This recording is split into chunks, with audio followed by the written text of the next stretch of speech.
Salut tout le monde, donc aujourd'hui on se retrouve pour un petit tutoriel. Donc comment retirer ces roulements de transmission. Donc là j'ai pris un carter de booster. Donc moi personnellement j'avais galéré parce que j'ai eu plusieurs problèmes avec les roulements de transmission. Ils ont lâché plusieurs fois parce que j'avais mal fait, enfin bref. Et j'avais mis un certain temps avant de les retirer parce que quand on n'a pas trop de moyens, ça devient vite compliqué. Donc moi je vais vous montrer une technique, donc il y a plusieurs techniques. Moi déjà la technique qu'on va utiliser là aujourd'hui c'est la technique juste par chauffe, par, euh, par chauffement du carter. Donc on va venir le chauffer donc, avec un chalumeau et tout bêtement, hein, de même manière que qu'on va mettre les roulements de vilebrequin sur le carter va se dilater et les roulements ils vont tomber tout seuls. Alors je dis bien tout seul, alors moi au début j'avais du mal à y croire, sauf que j'ai testé par moi-même et enfin, si on chauffe bien comme il faut, les roulements ils tombent tout seuls. Je vais vous montrer ça, donc là je retire vite fait le carter. Donc là j'ai triché un peu parce qu'au final j'ai pris un carter qui est à moitié vide, même au niveau de la transmission. Ce que je veux dire c'est qu'il n'y a pas de roulement de roue et ni de joint spi. Je vais vous montrer ça.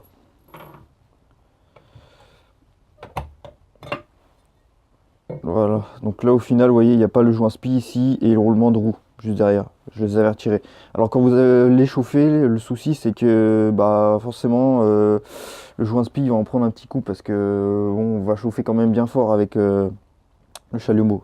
Moi je vous conseille chalumeau parce que des capeurs thermiques vous allez passer une journée complète. Euh, donc là on va mettre le carter. Bon, ouais, vous assurez que tout est bien propre, hein. Moi personnellement c'est propre, j'avais déjà nettoyé à l'avance. Bon là c'est un exemple, c'est con parce qu'au final les roulements ils sont nickel. Mais je pense que normalement si je chauffe bien on va pouvoir les récupérer. Donc là il faut bien poser le carter à plat. Donc si vous avez le vilo, normalement le vilo il dépasse un tout petit peu, donc il faut le mettre sur cale.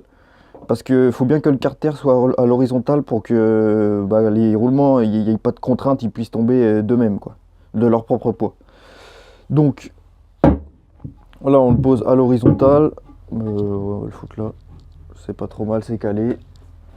Chalumeau, donc on va venir chauffer ici pour le premier roulement et le deuxième qui se trouve ici. Donc on va chauffer de façon, ça va s'entendre, hein, on va entendre plaque d'un coup il va tomber. Donc là il faut chauffer au moins, là, sachant qu'il fait froid, il faut chauffer au moins 4-5 bonnes minutes je pense, peut-être un peu moins, on verra. Donc là c'est parti, chalumeau, let's go.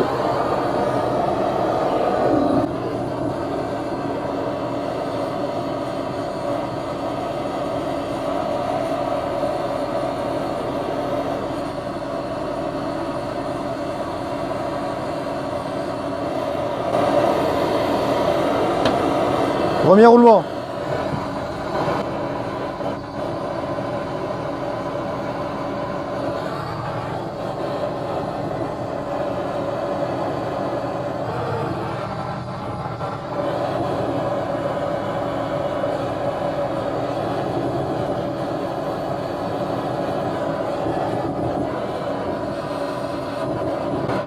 Là on va regarder lequel est tombé parce que... Ok, c'est bien, c'est ce que je pensais. Donc là c'est celui-ci qui est tombé.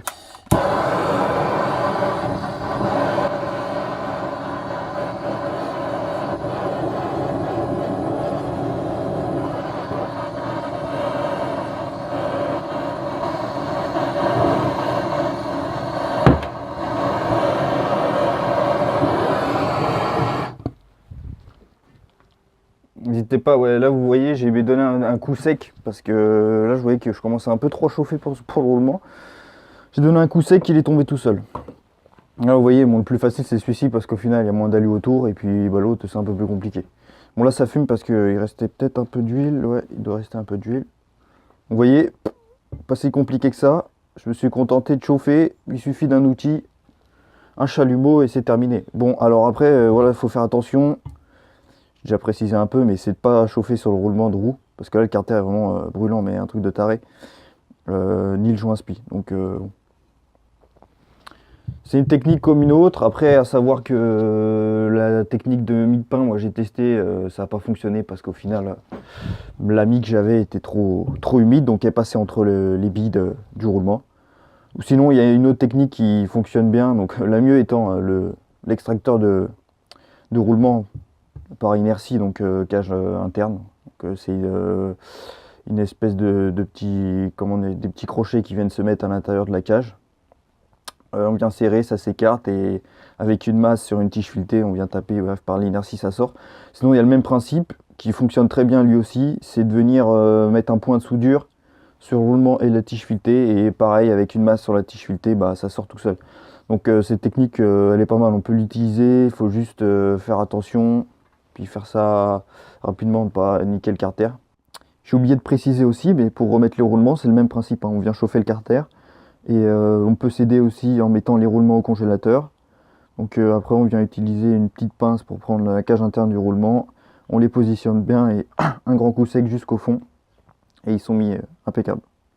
On n'oublie pas de les regraisser juste avant le montage et c'est pareil pour des roulements de transmission neufs, nickel.